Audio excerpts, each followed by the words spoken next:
நான் நிலவு போல தேய்ந்து வந்தேன் நீ வளர்ந்ததாலே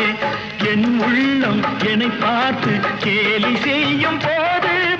இல்லாதான் இல்வாழ்வில் நிம்மதி ஏது இது கணவன் சொன்னது இதில் அர்த்தம் உள்ளது பரமசிவன் கழுத்தில் இருந்து பாம்பு கேட்டது கருடா சௌக்கியமா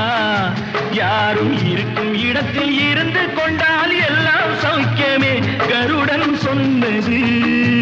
அதில் அர்த்தம்